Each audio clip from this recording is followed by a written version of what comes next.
Daniel and I were having a conversation today, and he had asked, there's this issue about the intellectual mind. Where does it come into play? Baba gave nice explanations about these things from time to time in the course of spending time with his lovers. And during 3 incredible weeks, he gave a beautiful explanation about heart and mind to the men who had the Western men who had attended the 3 incredible weeks in September of '54. He explained that the heart is actually a higher aspect of the mind. The mind is there, but there's the intellectual mind.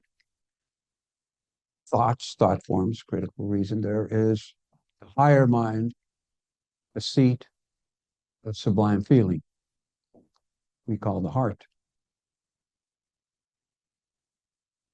Bob has given all this information, and whenever Bob gave information, he often would say, now all these explanations that I've given to you are in the realm of the mind. They have no effect and cannot help you in any way to advance spiritually. So what's the purpose of all of that? There is a purpose. There's a practical purpose to studying and learning these things. Don't get the notion that it will help you, except for the fact that I tell people it's like this. The mind is like a ball and chain that the heart has to drag around. The intellectual mind is like a ball and chain. And these explanations that Baba has given us can help reduce that load of the ball and chain, lighten the load of the ball and chain that the mind has to drag around to make it easier for us to proceed towards the truth. There's a couplet from Hafiz that I like very much. There's many Farsi-speaking people here. I'm just giving you a paraphrase of what might be a translation. Hafiz said, the mind can never sit on the throne in palace of the heart. It can only be the guard at the door. Puts things in perspective. That being said, now let's get to the intellectual stuff. Anyway, it's a long, complicated path, almost as long and complicated as trying to drive through LA. But anyway, we're here now. Yeah. The ultimate question the seekers of truth often ask is, what is the meaning of life? What's the purpose of it all? And they assume that intellectually comprehending an answer to that question will solve all the problems automatically and everything will be just fine. It's not so simple as that. But Baba did have a simple answer to that question. Not after years of philosophical contemplation, but directly through the experience of his infinite consciousness. Nothing is real but God. Nothing matters but love for God. The aim of life is to love God, and the goal of life is to become consciously one with God through love.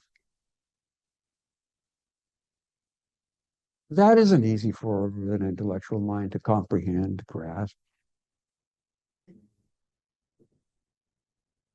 The doctrine of physicalism, common opinion of most scientists nowadays still, is that conscious experience is a result of biochemical reactions in the brain as a response to stimuli in its immediate environment. For the ordinary person who is conscious only of the physical, that is their reality, and it's a natural assumption. 4 of the 5 physical senses are located exclusively around the brain. The neural pathways to the brain are short. It seems that consciousness is coming from the brain. But Baba has explained that the brain is just a medium. It's a link between the consciousness of the spirit and the physical body it occupies. A link.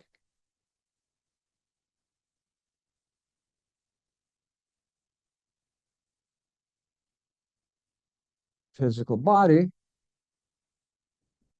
is simply a biomechanical vehicle for the spirit to occupy, to experience life, so that impressions can be spent and we might accomplish the goal of coming closer to purpose.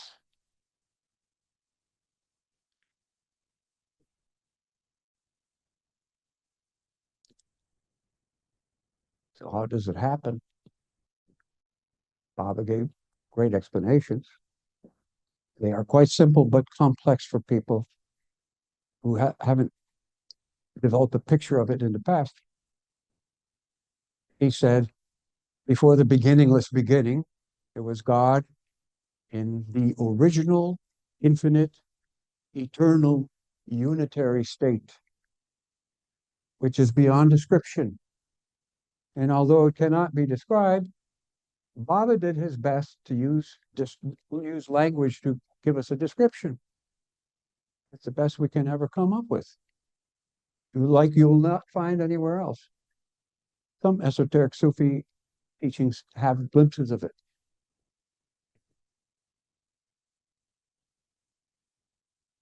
In that original state, there is a whim that stirs. A whim, we don't have a better word in English. There's a whim that stirs, Baba says,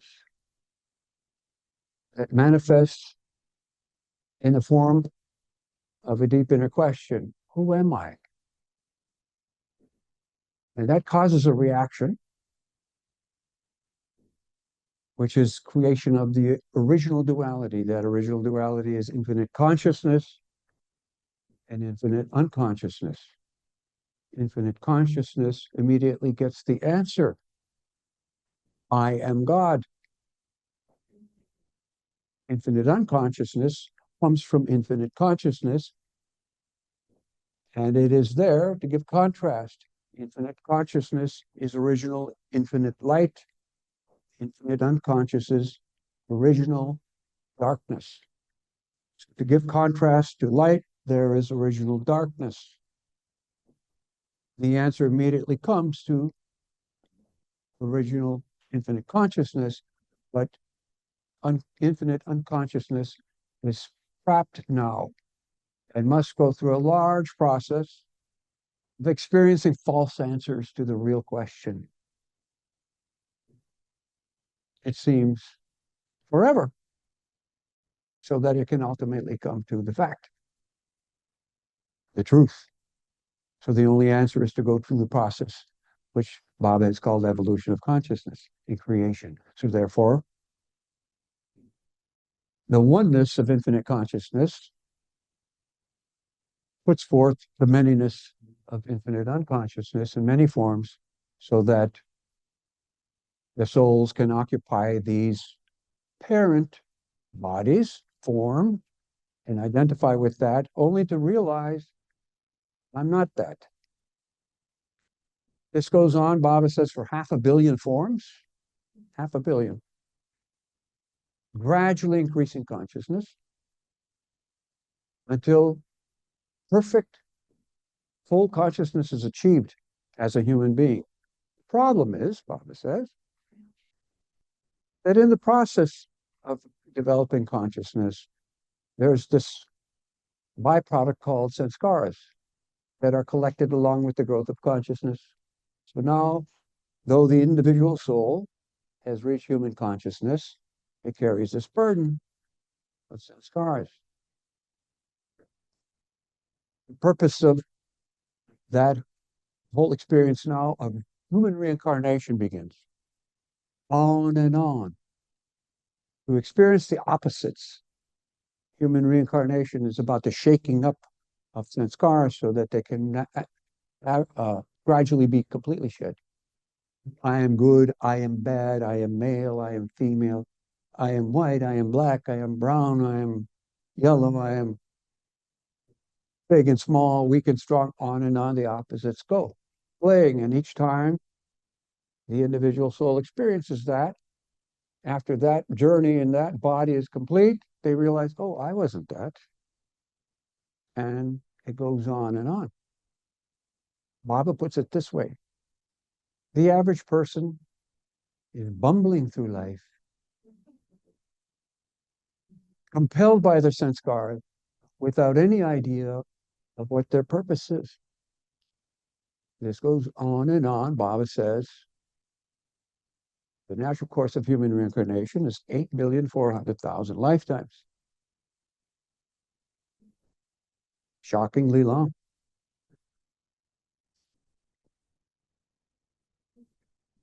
Gradually, what's happening is the individual soul is beginning to get fed up with this thing, back and forth, and what, when, why. It's going on and on. Becoming fed up is an essential prerequisite for the spiritual path. So now, after millions of reincarnations, the individual is developing connections with other persons, other individuals. Many of these individuals are older and they have advanced more. Some of these individuals now have become spiritually connected to persons who have somehow been helped through the maze to achieve the goal. And some of those rare ones have a purpose in life to come back and help others through the maze to achieve the goal.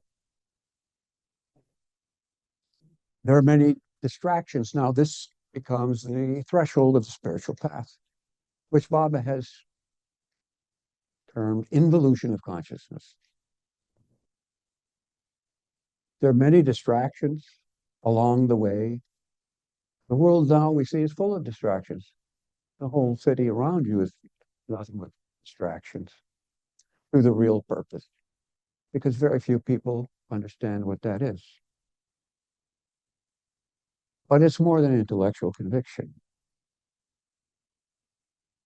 So these connections are there. Some of the most insidious distractions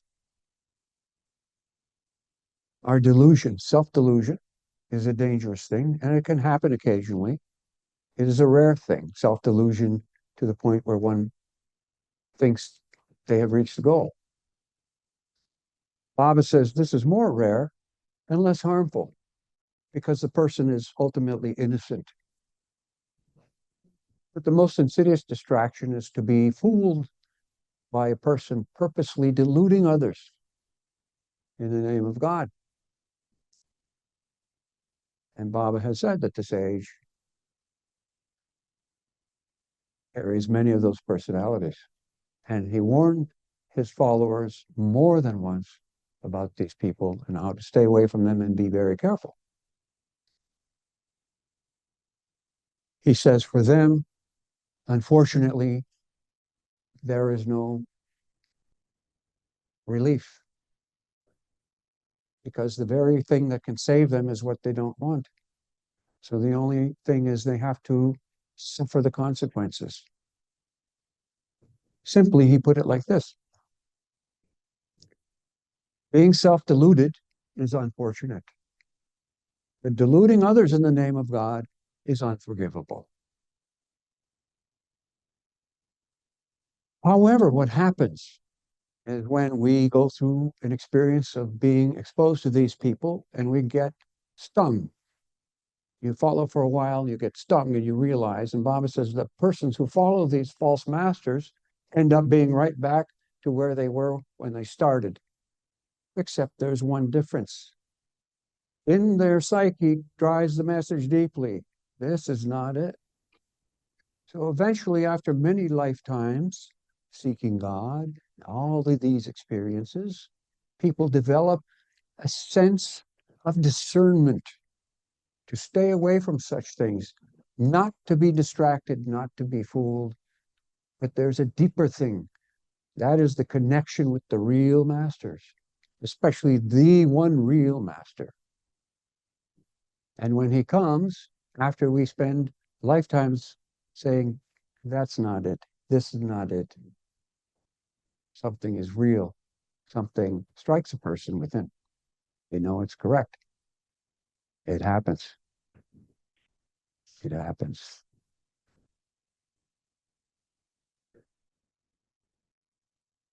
So the great masters come, Baba says, in the form of the avatar.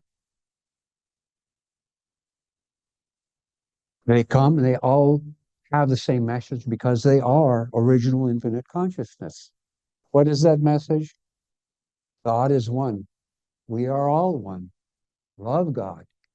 And the example of their life inspires people to try to live that way and to try to keep that pure. But inevitably, what happens is, as more and more people come to follow that master, after some time, it becomes socially expedient to construct a framework. It's easier on the mind if we can have some form, some rites, rituals, ceremonies that we can kind of feel comfortable with, that we're doing the right thing. And people overlook the essence of love and look for form. It's inevitable. Baba calls this constructive religion the attempt of mankind to put God in a cage.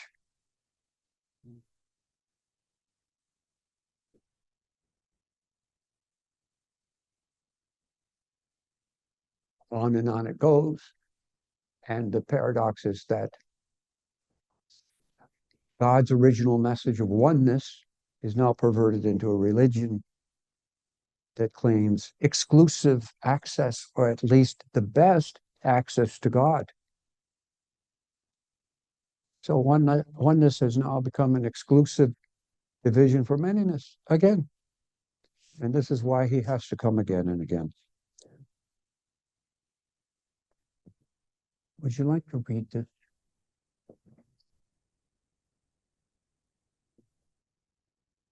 Baba has given beautiful descriptions of the avatar. One of the best I have ever come across comes from the book Beams on the Spiritual Panorama. It is a book that was published after God Speaks was done and certain questions arose.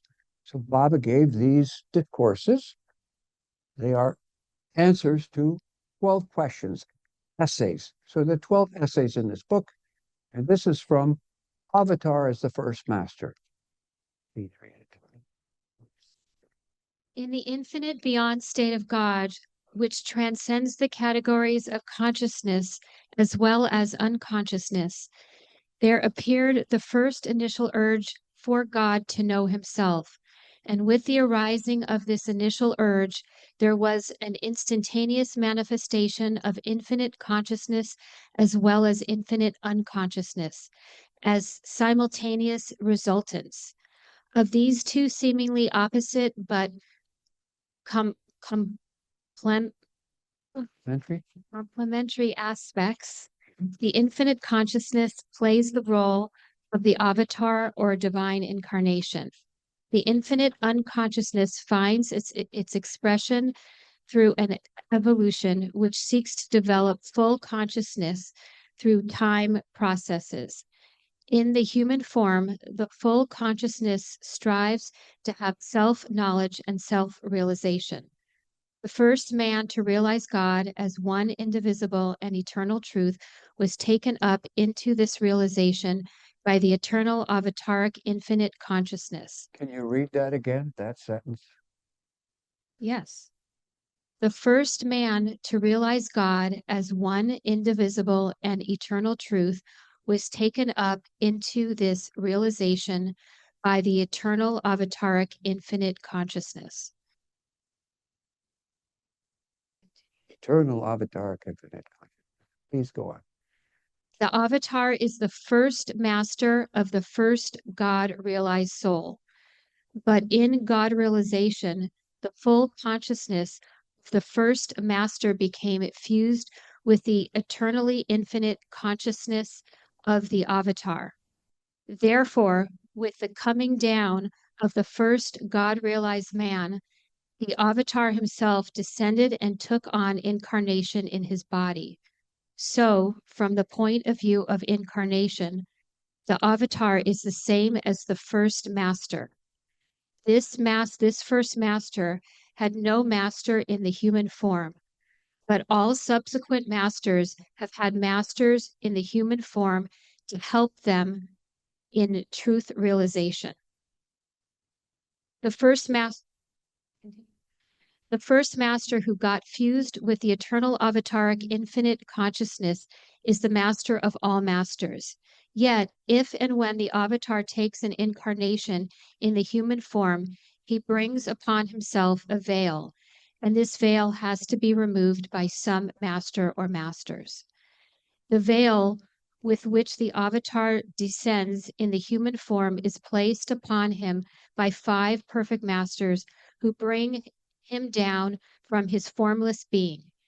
In the avataric periods, the 5 masters always put this veil upon the infinite consciousness of the avatar, because if he were to be brought without such a veil into the world of forms, the existing balance between reality and illusion would be profoundly disturbed. Did you catch that point? Isn't that fascinating? Can you read that sentence again?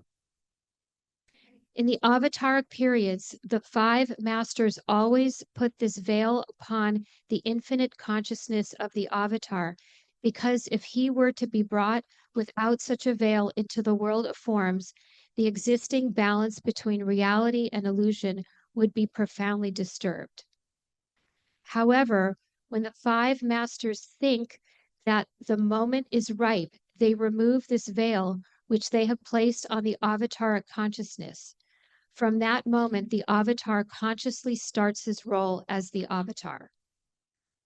Every time the avatar descends, he is not necessarily recognized as the avatar by the masses. He can be recognized as such only by those who are very advanced spiritually. The avatar himself is the least concerned about whether or not he comes to be recognized as avatar by large numbers. He plays thoroughly his role as the avatar, and his chief work lies in the higher invisible spheres of existence. If, however, he appears at a critical or transitional cyclic period, as is often the case, he is hailed by the masses as the avatar of the age. The avatar is not necessarily recognized and hailed as the avatar by each and all, because he covers himself under a veil for his own spiritual work. This veil under which he prefers to remain hidden is different from the veil that the 5 perfect masters draw on him while bringing him down in the human form. The veil that the avatar puts on himself can be removed by him at any time and for any person or persons as he may desire for the purposes of self-revelation or self-communication. The avatar does not take upon himself the karma of the world, nor does he become bound by it, but he takes upon himself the suffering of the world, which is the result of its karma. His suffering for the world is vicarious. It does not entail entanglement with the karma of the world, but humanity finds its redemption from its karma through his vicarious sufferings, e.g., illness, humiliation, accident, and the like. In his own way, the avatar unfailingly fulfills his incarnation by giving a spiritual push to his age. Beautiful, huh? Really good.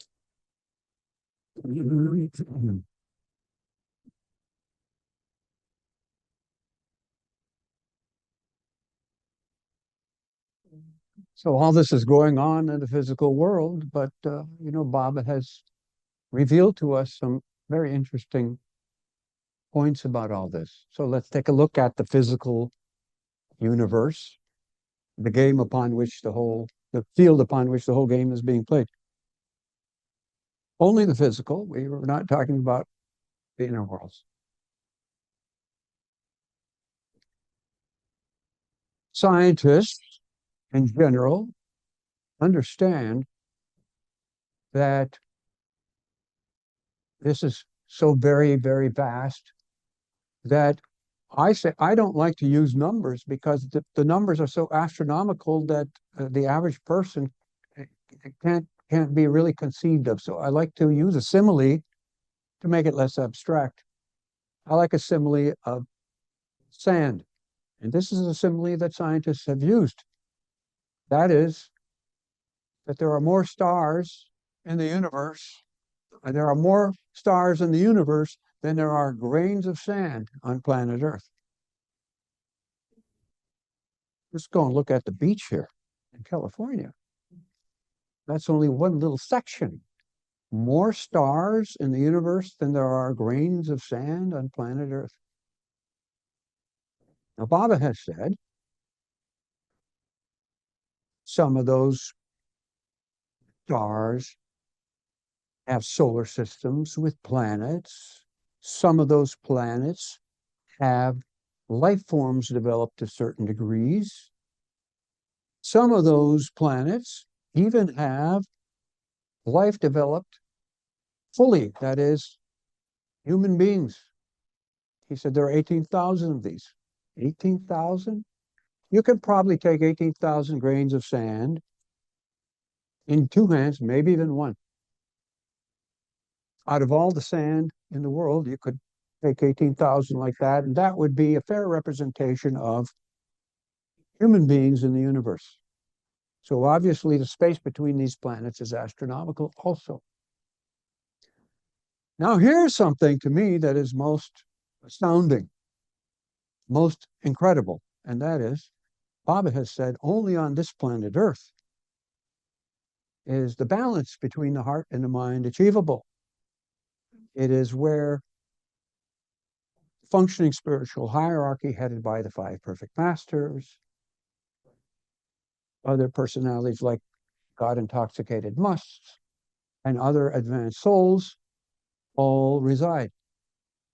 It is the only planet, he says, where the goal of God realization may be achieved. That's incredible.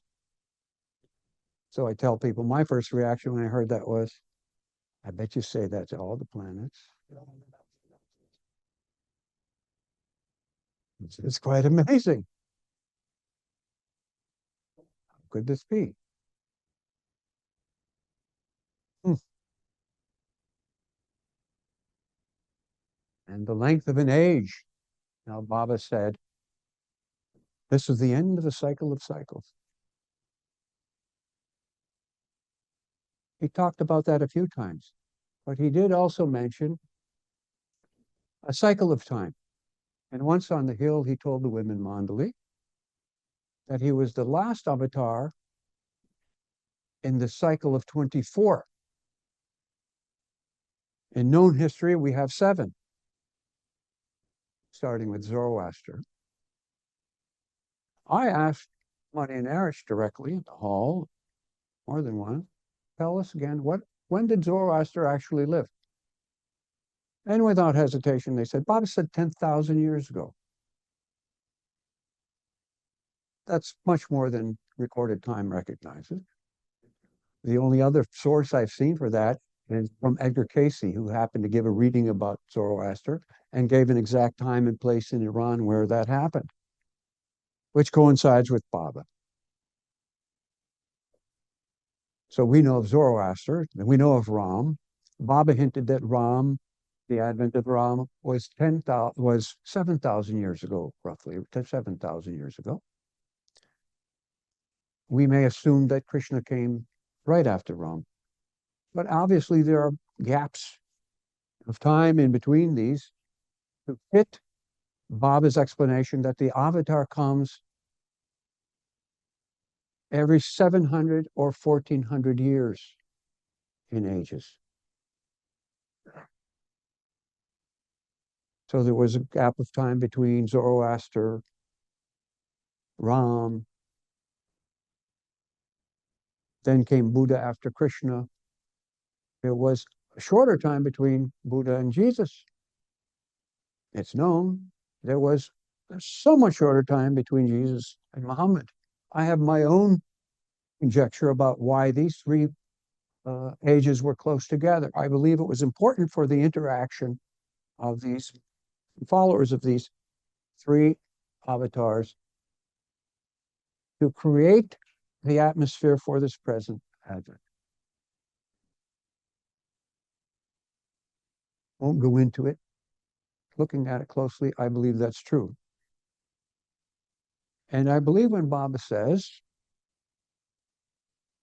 gives that time from 700 to 1400 years, it means there will be an average. And here's what's very interesting to me about the age that Baba said, a cycle of 24 avatars. Because based upon the time period Baba has given us for that, it exactly matches something that is called the precessional cycle. Precessional cycle of equinoxes is that the Earth faces a specific place in roughly 25,000 some years. The Earth's position in the galaxy rotates 360 degrees completely. That is the exact period that we can calculate for what Baba has described as 24 avataric advents. So it's a complete revolution, and the precessional cycle in the galaxy brings Earth back to that original point. Now, Baba not only said he's the last avatar in a cycle of 24, he said he's the last avatar in a cycle of cycles. And that really is astounding. I think I have that here. Let's see if I have that here. I would like somebody to get that. Did I have that? Okay, let me read this.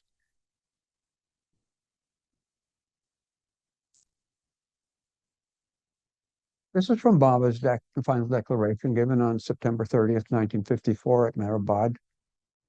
An astounding message that he gave, or he gave many of these points in that explanation.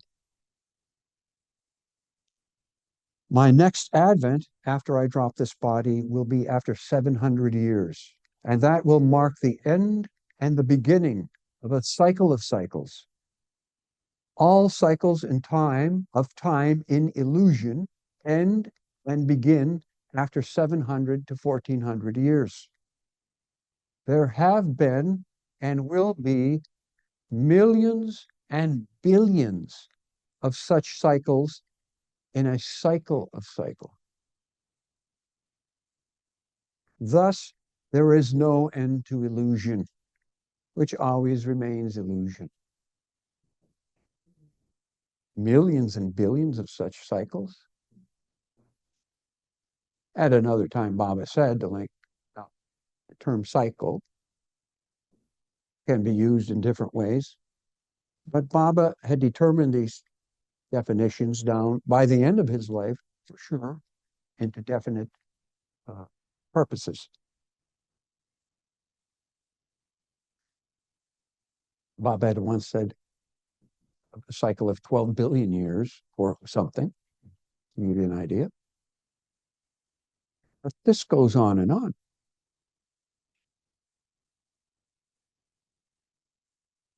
Now, the scientific opinion is that creation is 13 to 14 billion years old since the beginning of creation.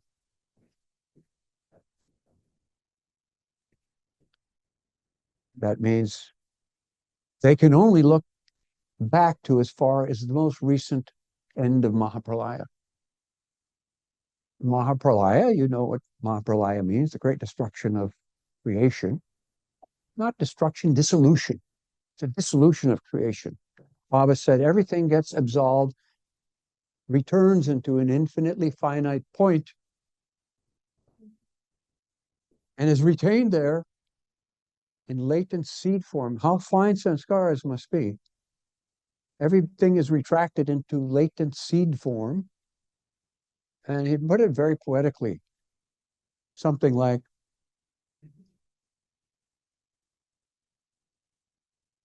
for a moment in infinite eternity, only to be re-expressed as creation. Because we can't measure it. The time has also been reabsorbed. There's no time. So Mahapralaya happens and then it's not. Then it comes out again.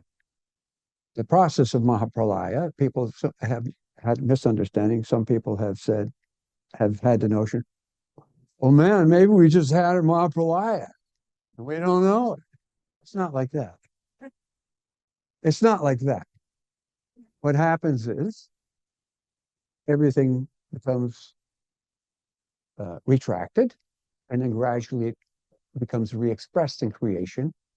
And the re-expression of creation after Mahapralaya begins with the rudimentary forms, and then gradually, as forms are suitable for the various souls of different levels of consciousness, they take those forms, and ultimately it's back to humans occupying places.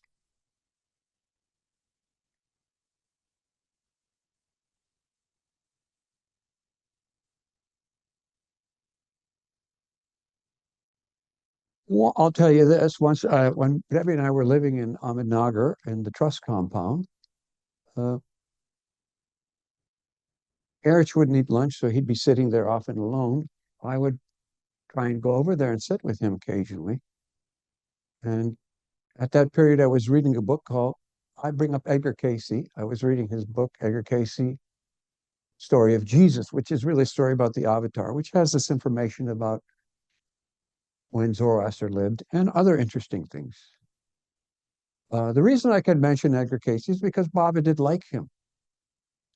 It must be clear, Edgar Cayce was not a master, but he was an authentic psychic who was unique in the sense that he only gave his readings when he was sleeping. So he didn't know what he was saying. He can't be accused of lying because he didn't know what he was saying in his sleep. It's a very fascinating story, his life. Baba liked him. I asked Erich about him also years ago when I first went to India, and he said, oh, Baba did like him, yes. Baba said, good. So authentic, honest, didn't exploit his abilities, had a link with universal mind. Okay. So I was reading this, and the discussion initially was about lifespans because people had questions about these ancient lifespans that were written in the Bible. So and so was Methuselah was 900 and blah blah. All these different people. Edgar Cayce explained that yes, lifespans were long in those ancient times, but it became spiritually expedient for lifespans to be shortened so that the cycle of birth to death to rebirth would be quicker and accelerate progress of the spiritual path for people. Very simple reason. Okay. Then I brought up the subject to Erich. Okay, I said, Erich, I was doing the math. Baba said the natural course of human reincarnation is 8,400,000 lifetimes. And let's just suppose that a human being, an individual soul, could have a lifespan in, let's say, 120 years. That is from birth to death to rebirth. That would be relatively quick because there are periods, suicides, periods of destruction where it is not, there aren't available life forms. There are simply periods for individual souls when it is not suitable, fitting for them to take birth. It might be tens of thousands of years. It happens, Baba had said. So regarding all of these things, an individual soul could still get life on an average of 120 years, I said that would be about 1 billion years. It would be at least 1 billion years for a human being to pass through human reincarnation. Harris just chuckled and said, say at least 2 billion. Why is that astounding? Because obviously it can't all happen on one planet.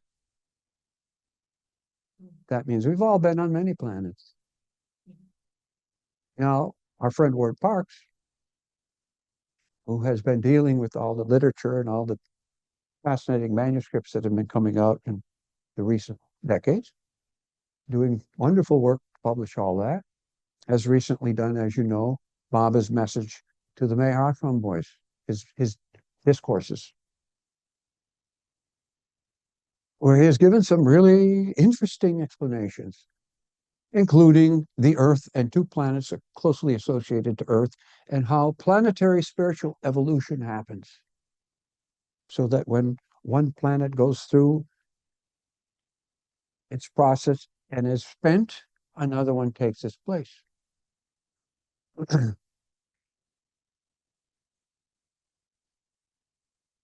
Remember Irene Coney Bear? She was an author who came into Baba's contact. She had the opportunity to be with Baba in 1953 at Marazad for his birthday time. And Baba would allow her ask questions. She had the excuse, since she was a writer, she had to ask questions, things the Monali could never do. But when she was there, she asked Baba,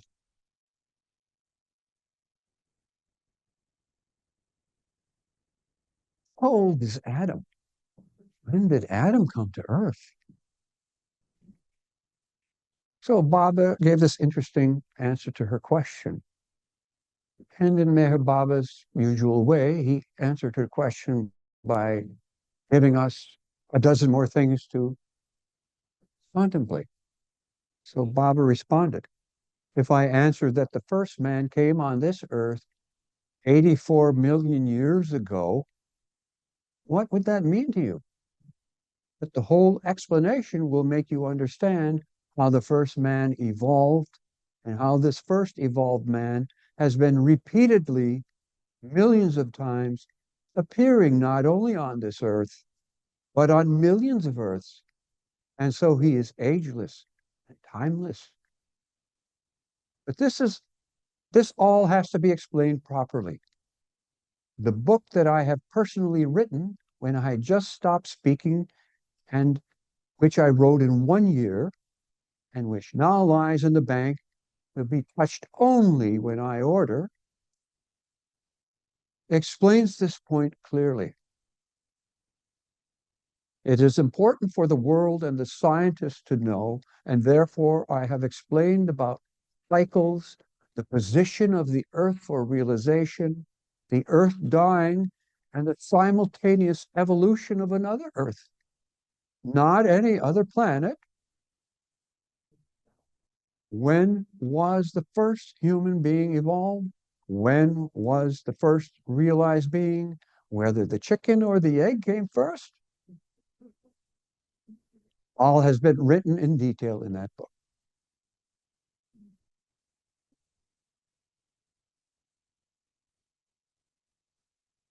That year, 1953, Baba relocated to Dehradun for most of the time, 1953. And during his time at Dehradun, he also made another comment about Earth. He said, yes, there is another Earth being formed for when this one becomes exhausted. It is already 3/4 completed, and only 1/4 remains to be done. So when this Earth becomes exhausted, humanity will occupy that one. Now, how long does that take? God knows how long preparation of a quarter planet for that is next in line takes. But he made that comment. Fascinating. Mm-hmm.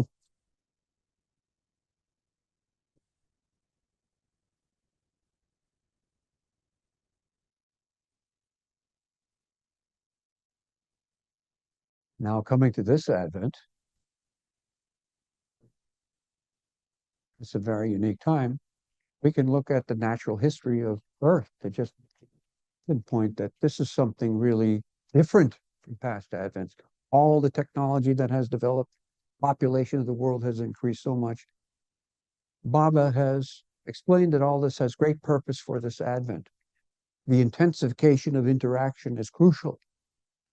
He also mentioned that population would increase greatly because humans from other planets, people from other planets had to take birth here to have the opportunity to experience the atmosphere of the Avatar's Advent. Not that they're aware of it. They're not conscious of that.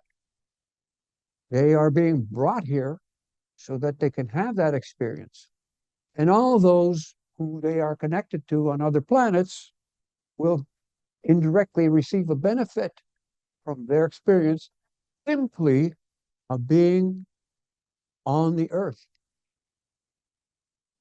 How fortunate they are just to get that. Now, how about all of us who have earned the right to take birth on this planet? That one grain of sand of all the world where it is possible. Baba often reminded his lovers, you have no idea how fortunate you are to say. What to say? It's a great fortune, even for the people who don't understand what that atmosphere is. I'll give you an example.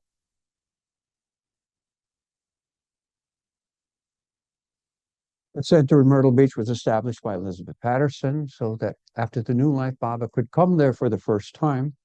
He loved it so much, especially because Elizabeth had given it all out of love. And he referred to it as his home in the West, where he would always be. When he was there, he made a gesture like this. He told everybody outside there, you all will see what will happen here because I've come here now. This area will grow and grow. The radius of my atmosphere extends 17 miles. And Myrtle Beach will grow and grow. And it's happened. Very few people come to Myrtle Beach to visit the center, which is actually in the center of that area that's grown and grown. But somehow, most people who go to Myrtle Beach say, I don't know, we just love it there. There's something about the place. It's so fun. We just love it. It feels great. We love to go there. So they go, not knowing that there they are within that radius of Baba's atmosphere. And that's all they will be able to imbibe in this birth, if they're getting it. Another example, I thought about this for years, at Meherabad, the train tracks go right through Meherabad, one of the main lines, north and south. Millions of people have gone through there, not knowing what the place is. A few, not many. Sometimes the train stops there for some issue. Sometimes they can't get into Ahmednagar because of traffic jam at the station there. So the train will stop right in between Meherabad. We've seen it. We've had to walk through a train to get up to the hill at certain time in the old days. Those people are stopped in the center of the atmosphere of lower and upper Meherabad. Indirectly, they're imbibing something unknowingly. Another interesting fact, I remember around the year 2000, they didn't want to say Jesus, but people would say there had been a scientific study to show that odds are that with every breath people take, there was a roughly 30% chance that they were breathing in recycled molecules that had been inhaled by anybody who lived 2,000 years ago.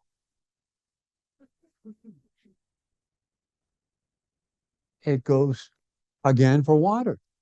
A constant recycling of molecules is what the whole universe is about. It's just a constant recycling of material. So it's not the material itself, it's all one. But the formation of all the diverse different forms that people have to take. Though we aren't that, we have to occupy that for that experience. Go on. Fascinating game.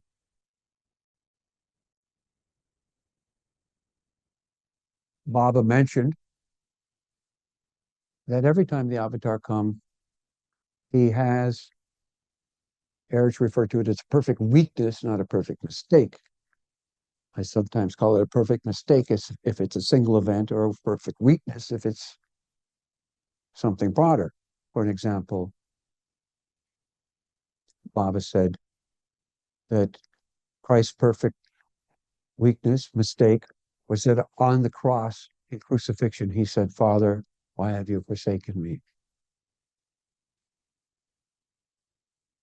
And from that perfect mistake, the followers of that master develop a culture which has a kink in it. Another example is the Prophet Muhammad.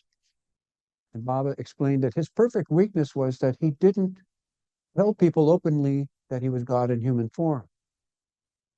He told them instead that he was the messenger of God, and the angel Gabriel was whispering things in his ear.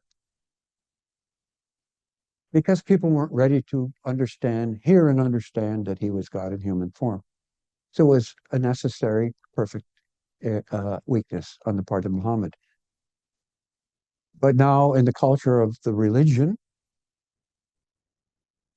the vast majority of Muslims can't ever fathom that God could be in human form. And it's only in Sufism, a very esoteric mystical branch, very limited and very persecuted by the majority of Orthodox Islam, that that is understood. Each one, Bob explained, each one had a perfect mistake. Perfect mistake of Zoroaster is he was stabbed in the back, and as he was dying, he took his prayer beads and tossed them around the neck of the murderer, who was instantly fried. Ram's perfect mistake was the exiling of Sita. However, it is all divine game, because he said once, for an example, and this, we're digressing slightly here. Baba was explaining the difference of the main counterpart of the avatar in every advent, saying Mara is absolutely human and she's veiled, but there is no one like her. She loves me as I should be loved. He said Sita was different. Sita was perfect. Sita was realized. So there was that divine game going on.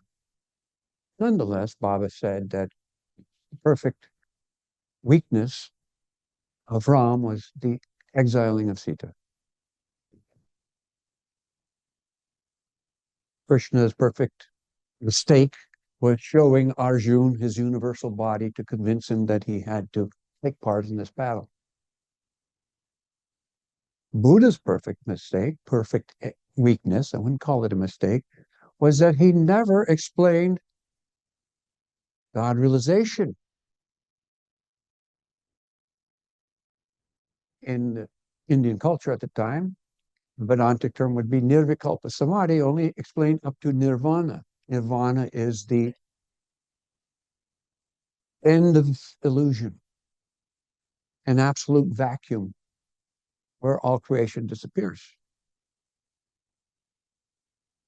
The reason Bob explained for that perfect weakness of Buddha was because during that age there was an overabundance of deism in India. There, everybody worshipped all kinds of different gods, and it wasn't good to add another notion of God to the mix. So instead, Buddha focused on explaining the path to realization up to nirvana, knowing that if anyone ever hit nirvana, nirvikalpa samadhi happens automatically in an instant. Nirvana is only a very temporary fraction of time.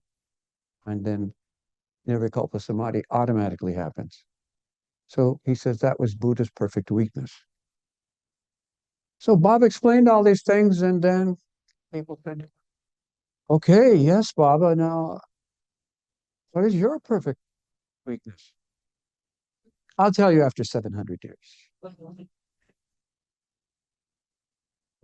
The Mandali would often say Baba's perfect weakness was that he was too compassionate. They saw scoundrels come before Baba, and Baba would be loving to them, and the way he was with them, at least pull on his chain a little bit, Baba. But Baba was very forgiving and loving to outsiders and more strict with Mandali. Because through the Mandali, he accessed his work. He said, I do my work directly for the universe through my circle. So he accessed the whole universe through his circle people, especially his close Mandali. We have seen examples of that time and again, that they were archetypes, suffered abuse to give lessons to others, public humiliation. But in the end of the day, they didn't care. That's what he wanted to do. They accepted that. They were used to it.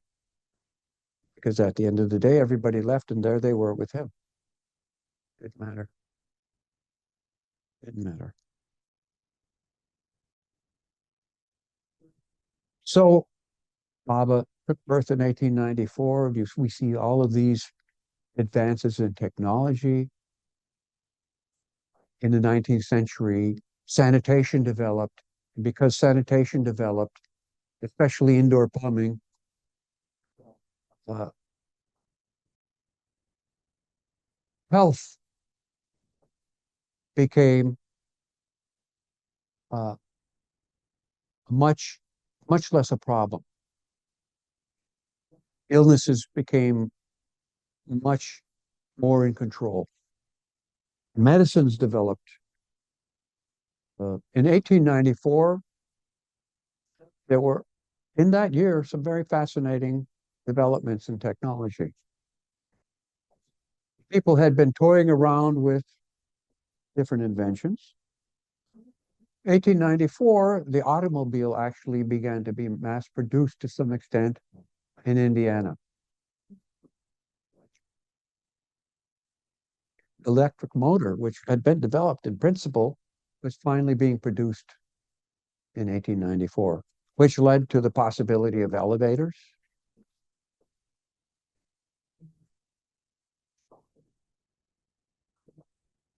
I just want to break for a second. Is there a break in the program, or just people just going?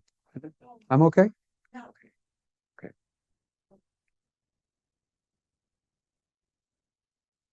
Even a simple thing, an invention like the zipper, was done around that time. Now imagine how much time the simple invention of the zipper has saved. How much time it has saved humanity. Really, but all these things add up. All these things allowed more leisure time to people, but it also added more comfort to their lives. And when they're done having fun and doing all that, they start thinking, what are these things about? They're reading philosophy, more about religion and studying. Simultaneously, the population is growing and growing. And we don't know it, but Baba has said, now these other people from other planets are starting to take birth. They're coming here. And all these things are becoming all intertwined and mixed up. Baba once made the comment, do your best or do nothing at all. The population will increase. It was crucial to that interaction for people from all different places and walks of life. Paul Brunton came to interview Baba in 1930 at MeherBabaLibrary. Baba was in seclusion in that cave, Panchvati cave at MeherBabaLibrary that had been built for him. He was seclusion there. And Baba frankly told him, you see all of these things that have developed in the world, mass transportation, mass communication, the ease of life, the improvement of health. All these things, he said, make it easier for the coming advent of Jesus. He says, it makes it easier for me to give my message to humanity. That's the purpose of it.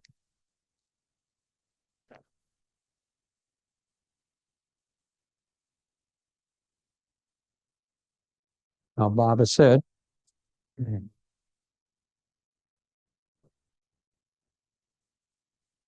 that every avatar plays the role of the important fan in every advent.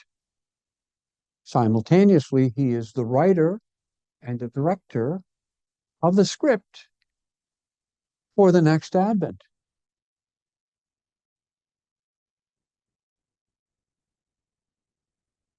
That milestone happens when he drops his body. So Bob explained that he was acting out the role of the whole complete advent that had already been written and directed by the Prophet Muhammad. That will be complete when he said, I drop my body, and then the next page begins. So there's always a continuity and a connection where the avatar is in control of this. He is the adjuster of the universe, and all that work is done by him during his physical lifetime. The crucial thing is when he drops his body, because that's when his work is released. And the next advent begins to be executed. The divine plan begins to be executed by the perfect masters of that age. On the subject of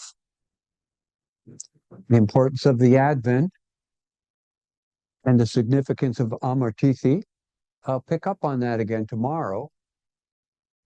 But if people did want to ask questions now, I will answer those as well as I can before I just continue on the subject. Okay? Questions? Yeah, so this is great lunch. That's great ones.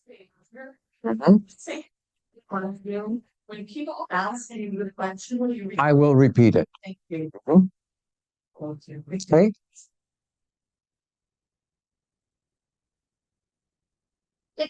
I can't, I'll come back to it.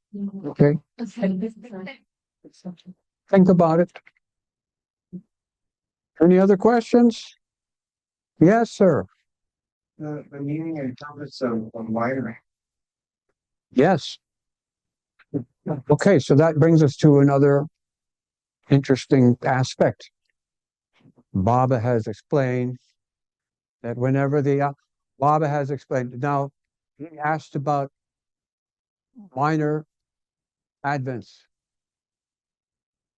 Baba has explained that there are always minor advents between the major advents where the avatar, the ancient one, is unveiled in his divinity. Whenever he is unveiled in his divinity, he has a circle of 120 plus 2 appendages that take position, and they have specific roles and purpose in his broad circle for the completion of his work, the accomplishment of his work. And as I told you, Baba had stated, I work directly for the universe through my circle.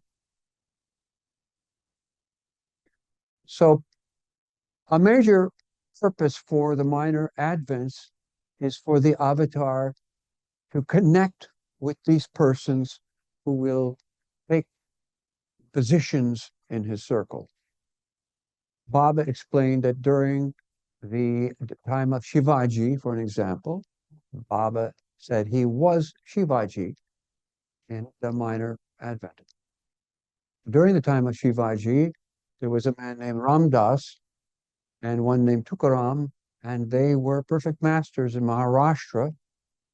Shivaji visited both of those people. But he said Ram Dass was mainly responsible for setting positions of people into this avatar circle of the time. And when Bob explained this to the Mandali in the 20s, he explained this one was that person and that one was that person, and they all now have become like this. So many of them had direct relationship with Shivaji.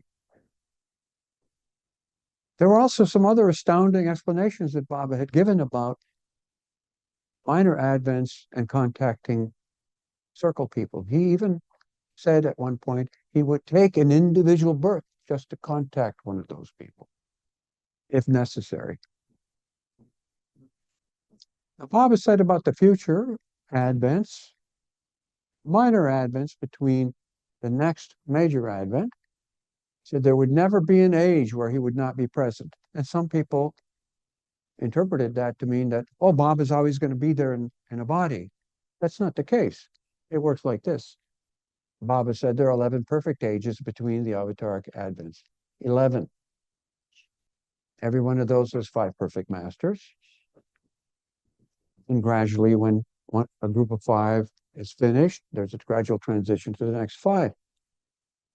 Based upon those time periods, we know that since Narayan Maharaj was the last of Baba's 11, and the last of the 55 of the Advent since Muhammad, a whole new first perfect age had completely been positioned.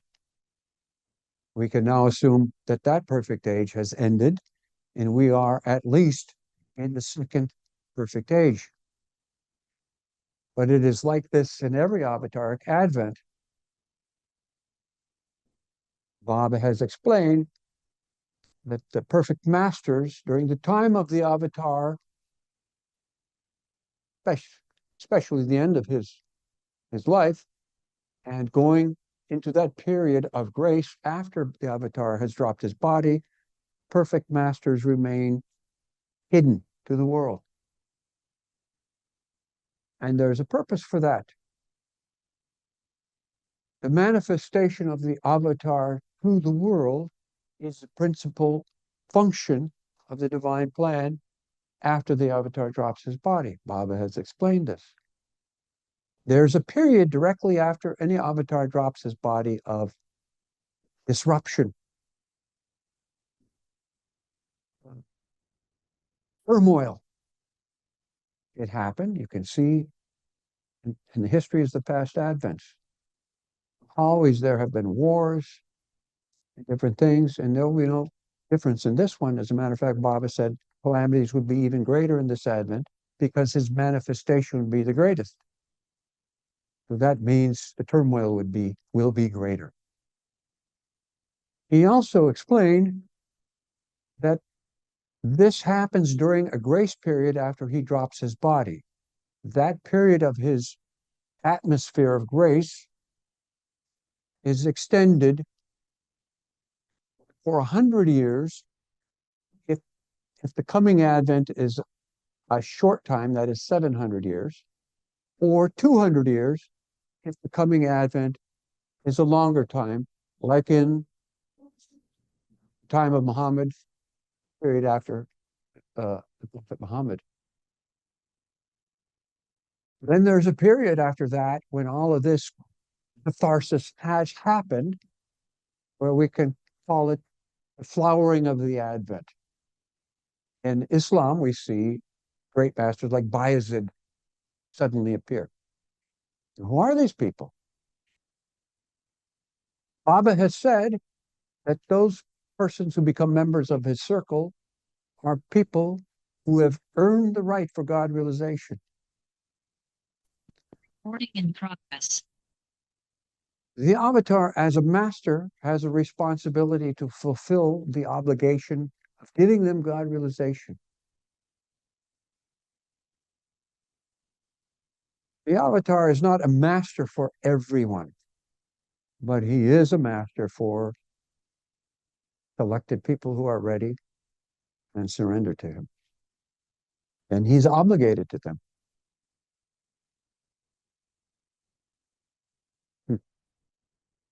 So what happens is like this. First circle, he said, has to have realization within that period of grace after he drops his body. Now, the Mondali never talked about these things much. We would have to dig it out of them, and they would be irritated if we were too intent on asking these kind of metaphysical questions. But if we put it in a conversational way and interesting thing, then it was something we could get in conversation would be more interesting and fascinating. So Mani and Erish never said that Baba revealed that they would become perfect masters in their next life. And through hearsay, Baba told Sava Kotwal, one of his close Mandali, Padre and Pendu would become perfect masters in their next life. So all these first circle people are going to at least reach the end. During his lifetime, Baba said that one of the circle would become God realized while he was still in his body. We know that was Gustaji. It happened in 1957. Gustaji was considered the closest male disciple. Very close to Baba. In the early days, Gustaji was placed with Baba when he was still Merwan by Upasi Maharaj around the time Mani was born, December 1918. Gustaji had a long history of being with the masters. His mother was interested in spiritual personalities. So Gustaji and his three brothers would be taken around by their mother to visit these people. And on one of these trips, when Gustaji visited Sai Baba took all his money and didn't allow him to leave. And basically starved him for some time. But he was given the special opportunity of close proximity to Sai Baba. He was in Shirdi during the time Sai Baba dropped his body, and that day he was out of the village, and they waited till Gustaji returned, so that Gustaji was one of the pallbearers for Sai Baba's body, so they had to wait till he returned so that they could have the funeral and bury Sai Baba. From there, he was taken by Upasi Maharaj, who beat him nicely for some time until he was ripe and ready. And then he said, now you go to be with Merwan. And when he came to Baba, Baba put him with Babajan to serve her. And at the time, Babajan, for decades, has been living beneath that tree, that neem tree, where she stayed without any cover. And they felt, at least let's give her something in her old age to try and make her a little more comfortable. So a little kind of a couch platform was made. If you've seen any of the pictures of old masters, the Hindus have this thing where they make a kind of a little couch box thing with a cushion on it. So they made that for Babajan. She was there, and Gustaji was supposed to make sure that was all right. But then monsoon happened, and the mattress would get soaked. So Babajan would make him carry it around on his head. And he was like a skeleton because he had become used to surviving on a diet of grass, boiled grass.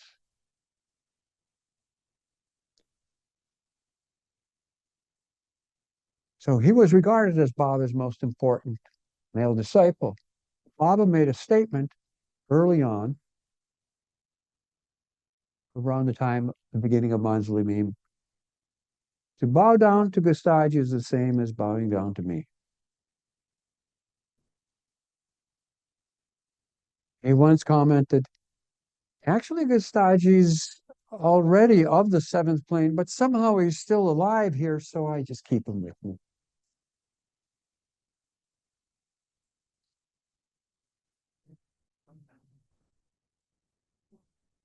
So he was, by the old Mandli, There was no mistaking that Gustaji was Baba's most important disciple. I digressed a bit because I'm trying to give you the importance of the first circle. So Baba stated that they must all have realization within that period of his atmosphere of grace 100 years after he has dropped his body. So now we know that they will be there, they will be coming as perfect masters. And who better to execute the manifestation of the avatar than people who were just recently his closest disciples? This is a pattern that happens in every Advent. It just naturally happens. Everything is a natural and positive gradual progression of the age. Any other questions? Yeah? Current perfect masters aren't, we're not supposed to know, but do Bible members in India try to, I don't know, No, guess and I don't think so. It's kind of a backward notion to seek them. Because if they wanted to contact you, it would happen. The other thing is it's kind of annoying to them. But as I say, it's important they stay in the shadows because the opening of the spiritual hierarchy happens after the manifestation. And we say manifestation, really speaking, what do we care about manifestation? We're fine with things as they are. We have our Baba. We give a damn what the world thinks. But Baba said it is important for the world to feel him, feel his word. It is important for them. People have a misconception that he wants to be noticed. No, I didn't care about that at all. His life was proof that he would use that, but he didn't care about it. It was important for people to feel his love. That's what manifestation is for them. Now, in 1958, Baba revealed where the 5 perfect masters at that time were. It's interesting. At that time, he said one was in Syria, who was a Muslim. One was in Pakistan, Punjab, who was a Muslim. He said there was one in North India, who was a combination Hindu-Muslim, like Sai Baba, Kabir,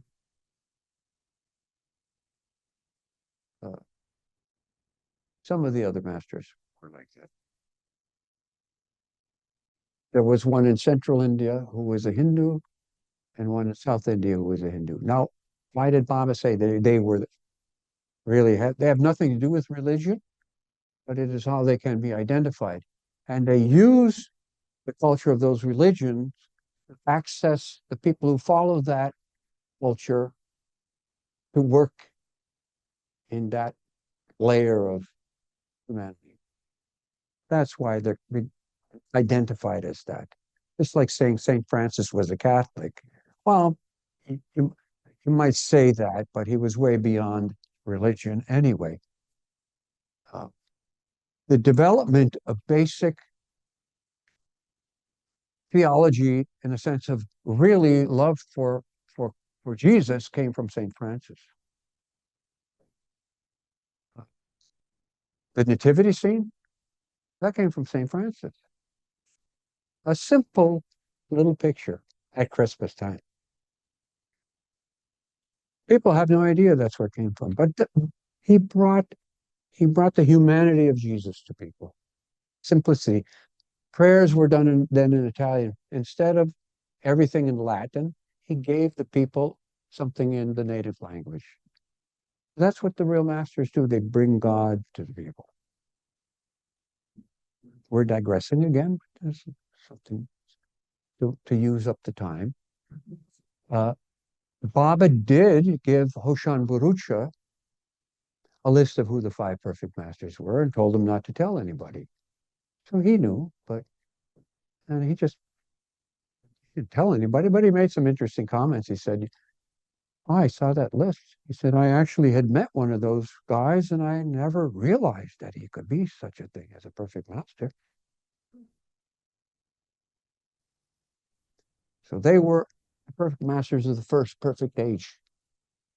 And that 11 perfect ages between livelihoods. Now, one of the things in God Speaks is that math for the lifespans doesn't always make sense. Span of the perfect ages. And Baba, towards the end of his life, did say he didn't explain everything about the ages in the perfect masters. And he said, "Francis, I want you to fix that. I'll tell you what it is." Well, then Baba dropped his body and Francis said, "Well, I guess he's gone now, so there's nothing for me to do." Francis will come back. He'll probably be perfect, maybe not a perfect master, but it seems he'll be one of those and he'll do that work then.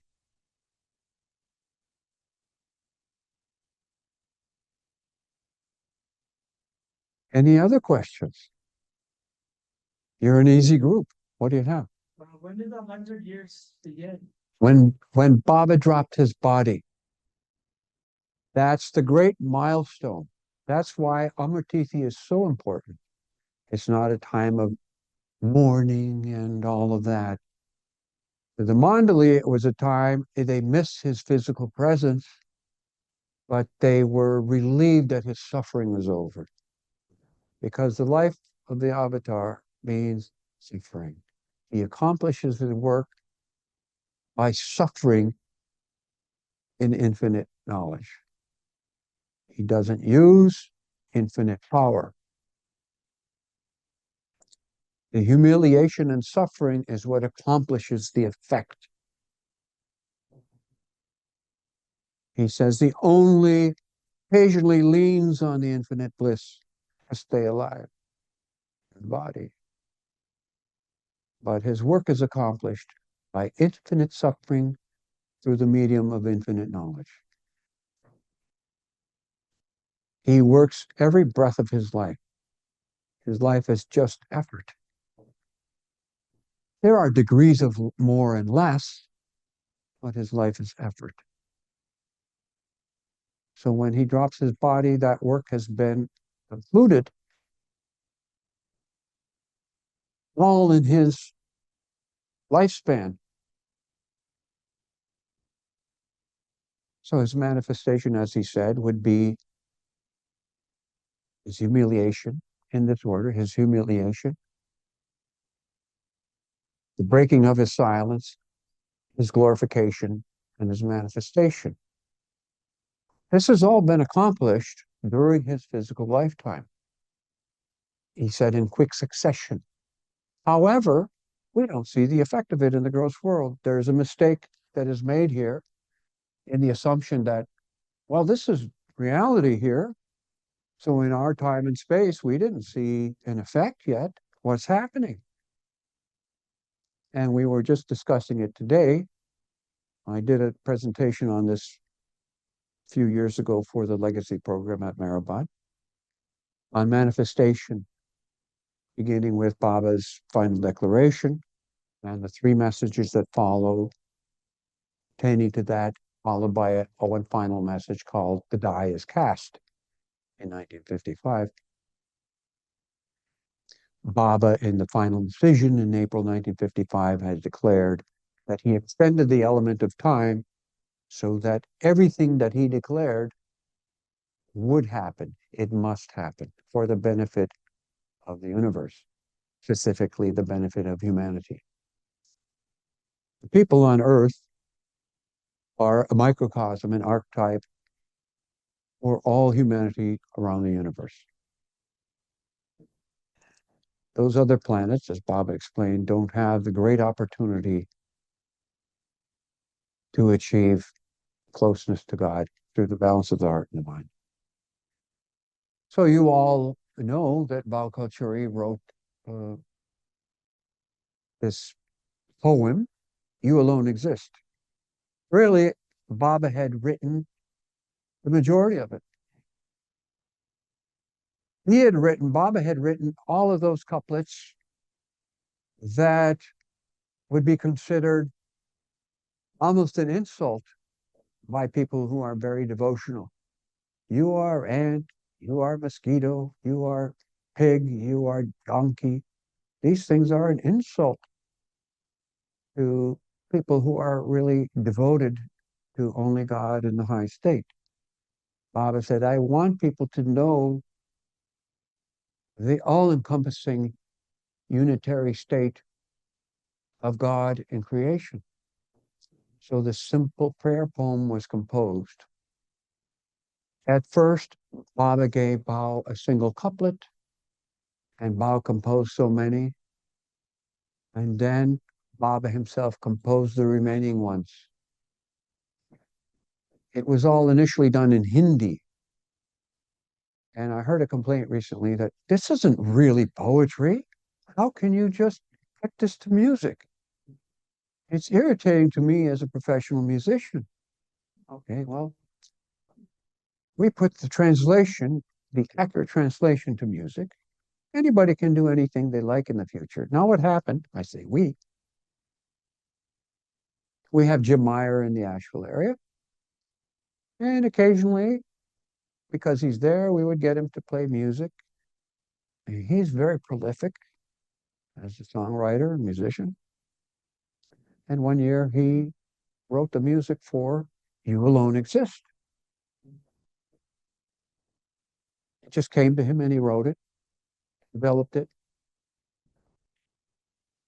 He sang it at one of our meetings. And as he was singing it, I was just thinking and a picture in my mind, we could really do this.